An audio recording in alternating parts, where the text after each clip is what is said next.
नमस्कार, आप देख रहे हैं टीवी 9 राजस्थान। मैं हूं अम्बेश श्रीवास्तव। अब देखिए, राजस्थान में 25 लोकसभा की सीटें हैं। पिछले 2 बार से इन पर बीजेपी का कब्जा था। इस बार बीजेपी हैट्रिक के बारे में सोच रही है, कांग्रेस सेंध लगाने की सोच रही है। ऐसी बहुत सी खबरें और कौन कौन सी सीटें हैं, सारी चर्चाएं आप रोजाना टीवी 9 राजस्थान पर देख रहे हैं। अब एक चर्चा आपने पहले देखी थी कि भाई अगर बीजेपी की सीटें कम होती हैं तो जो सीपी जोशी हैं, जो बीजेपी के प्रदेश अध्यक्ष हैं, उनके साथ क्या होगा। अगर 25 सीटें आती हैं तो उनका क्या होगा। लेकिन अब जो नई चर्चा है वो है राजस्थान के प्रदेश अध्यक्ष को लेकर। देखिए, गोविंद सिंह डोटासरा, देखिए राजस्थान में कांग्रेस के अध्यक्ष पद को लेकर चुनाव होते हैं। वो खैर नेशनल लेवल पर भी होते हैं, चुनाव होता है। चुनाव के बाद जो है नए प्रदेश अध्यक्ष बनते हैं। लेकिन गोविंद सिंह डोटासरा एकाएक अध्यक्ष बन गए। कैसे बन गए उस पर भी हमारे जो सर हैं उसका सर जरा डिटेल में समझाएंगे। लेकिन अब लोकसभा चुनाव के नतीजों से पहले और विधानसभा चुनाव के बाद जो चर्चा थी प्रदेश अध्यक्ष बदलने की, नए प्रदेश अध्यक्ष कौन होंगे, एक बार फिर वो शुरू हो गई है। और कौन कौन उस रेस में है, क्या कुछ है, कौन प्रदेश अध्यक्ष बनने वाला है, क्या कुछ समीकरण है, समझेंगे हमारे executive producer Pushkar Chauhan sir से। बताएं सर, पूरी जरा लबो लुभाओ इस। अम्बेश, जो आज आप ये चर्चा कर रहे हैं इसके पीछे एक पूरी कहानी है। एक तो आप ये समझ लिए कि डोटासरा 2020 में जब मानेसर बगावत कहते हैं आप शायद उसको, जी सर, मानेसर में 18 विधायकों के साथ बगावत करके सचिन पायलट पहुंच गए थे। जब वहाँ पर बात बनी और 15-20 दिन चला और हाई प्रोफाइल ड्रामा हुआ तो आनन फानन में सबसे पहले उनको प्रदेश अध्यक्ष पद से हटाया गया था। जी सर। और उनकी जगह गोविंद सिंह डोटासरा को मनोनीत किया गया था। अब आप सोचिए 2020 अप्रैल से 20, 21, 22, 23, 24 और 3 साल का कार्यकाल होता है। 5 साल उनको एक्सटेंशन राजस्थान में 3 साल का उनको होने जा रहा है। टाइम इससे ज्यादा हो गया है, 4 साल से ऊपर। तो जो भी अगर आपको एक्सटेंशन देना है तो आपको भी मिला। लेकिन अब गोविंद सिंह डोटासरा वहां पर खड़े हैं कि जब उन पर एक्शन हो जाएगा। क्योंकि देखिए, एक तरीके से जो हम लोग कितनी भी लड़ाई देख रहे हैं 25 सीटों पर, कांग्रेस 10 क्रॉस करती हुई मुझे नहीं लग रही है, फाइट करते हुए लग रही है 10 सीटों पर। क्योंकि 1-on-1 लड़ाई है तो उसमें आप कह देंगे हर जगह सीट पे लड़ रही, क्योंकि तीसरा कोई चेहरा नहीं है। जी सर। लेकिन 10 सीटों पर ऊपर जा नहीं रही है। अब क्या है, उसमें 7 सीटें खुद सचिन पायलट अपनी दम पर टिकट लेके आए हैं, अनिल चोपड़ा से लेके अनिल चोपड़ा में तो प्रियंका ब्रजेंद्र ओला तक का। हाँ, अनिल चोपड़ा के मामले में तो प्रियंका को भी बीच में। बिल्कुल। अब आप ये सोचिए, तो डोटासरा उसमें ये नहीं कह सकते कि मैं प्रदेश अध्यक्ष था तो ये आया है। अब जो सबसे बड़ा खेल हो रहा है, आपने कल चर्चा की थी कि अशोक गहलोत ने टाइमिंग के हिसाब से, पुराना राजनीतिज्ञ होता है ना, वो कब क्या चल रहा है उसके बाद के मायने देखने पड़ते हैं। कल उन्होंने क्या, जो चर्चा आपने की या उनका एक बयान अमेठी में बैठ के उन्होंने निजी चैनल को इंटरव्यू दिया था, ये बात बेवकूफ़ी है करना। वो वहां समझा भी रहे हैं और इंडिकेशन दे रहे हैं आला कमान को कि देखिए ऐसी कोई गलती मत कर दीजिएगा, क्योंकि ये अभी भी उल जलूल बातें करते हैं। तो हर आदमी अब राजस्थान कांग्रेस में अपना स्टेक लेके आ रहा है, क्योंकि डोटासरा की कुर्सी तो जाना तय है। डोटासरा का एलिवेशन होगा, डिमोशन होगा, प्रमोशन होगा, ये सारी चीजें कॉम्बिनेशन प्रमोटेशन है। लेकिन प्रदेश अध्यक्ष राजस्थान को नया मिला।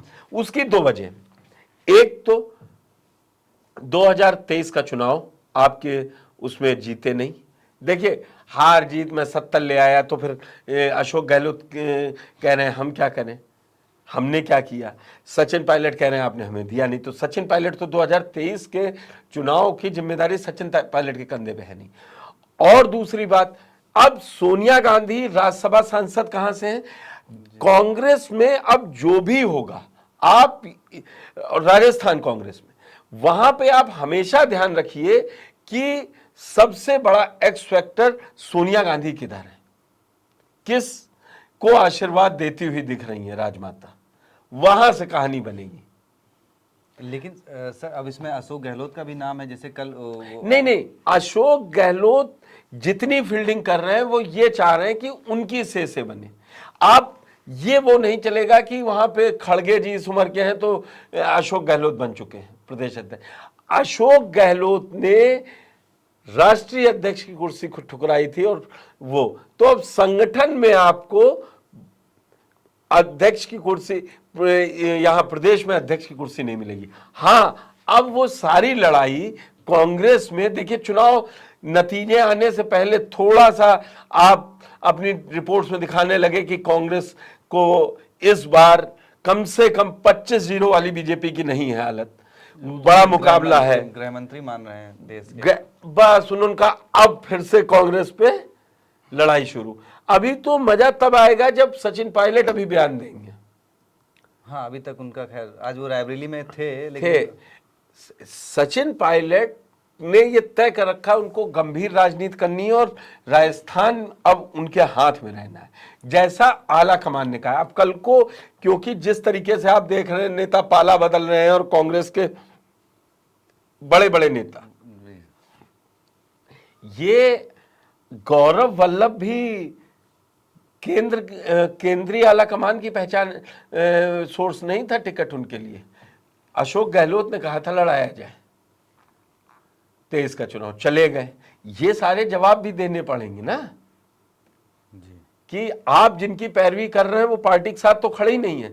और फिर जयपुर अधिवेशन याद कीजिए, राहुल गांधी ने क्या कहा था, अभी लंबी लड़ाई है, रात लंबी है, लाठियां खानी पड़ेंगी, संघर्ष लंबा चलेगा, जो साथ चलेगा वही पाएगा, जो नहीं साथ चलेगा उसको खोना पड़ेगा। तो सर क्या इस जैसे अब जैसे अगर अध्यक्ष का जो चुनाव होता है या फिर अध्यक्ष के पद की जो दावेदारी होगी, अशोक गहलोत का जो एक कहा जाए वो कमजोर हो गया पक्ष 2023 विधानसभा से 2024 विधानसभा के बीच में जो ये हार हुई, अब पहले तो अब 23 का रिजल्ट उनको नहीं हरा रहा है, अब उनको उनकी उम्र हरा रही। मेरी बात सुनिए, अब अशोक गहलोत को सियासी समीकरण नहीं हरा रहे, अब उनकी उम्र उनको हरा रही है। अब आपको नेक्स्ट या सेकेंड रैंक लीडरशिप को बैटन देनी पड़ेगी। अच्छा, सचिन पायलट का सबसे बढ़िया मूव है, वो सीडब्ल्यूसी के सदस्य हो चुके हैं, महासचिव हो गए हैं, और राहुल गांधी अब उनको अपने साथ रखते हैं, तो वो प्रदेश अध्यक्ष अपने किसी खास आदमी को दिलवाएंगे। ये भी मैं आज आपको बता दे रहा हूं, नोट कर लीजिए।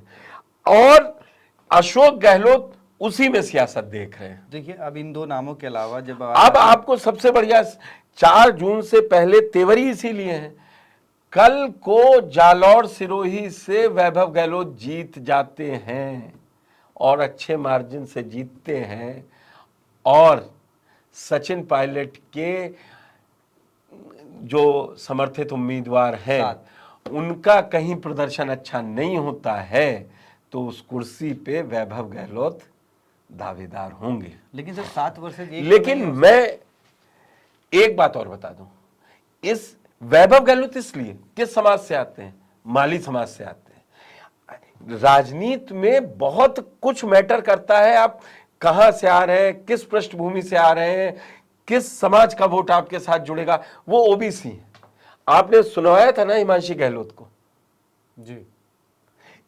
आप सोचिए, यही है मैं कहता हूं। कहीं ऐसा तो नहीं सर पहली महिला प्रदेश अध्यक्ष मिल जाए राजस्थान? नहीं, उसके लिए संगठन में काम किया हो, और अभी इतना बड़ा रिवॉर्ड मिलने के लिए अमेठी का नतीजा भी आना जरूरी है। तो आप अशोक गहलोत के लिए कह रहे हैं, तो अशोक गहलोत की कई रिपोर्टें लगनी है ना, ऑब्जर्वर हैं, और ये इसमें मुझे कहने में गुरेज नहीं है कि आज भी उनका एक्सेस सोनिया गांधी से डायरेक्ट है और वो मजबूती से अपनी बात कह सकते हैं।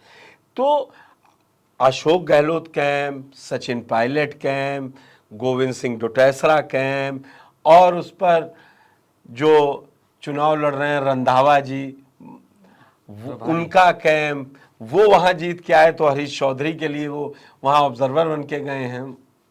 हरीश चौधरी भी इस लाइन में है। जी लेकिन इन सब के ऊपर अम्बेश आप एक बात ध्यान रखिएगा कि जो नेक्स्ट प्रदेश अध्यक्ष आएगा वो, उसके ऊपर जिम्मेदारी ये है कि आपको 2028 में बढ़िया रिजल्ट देना है, नंबर एक बात, और वो सचिन कैंप का फेवरेट जरूर होना चाहिए। ये आप मान लीजिए इस बात को।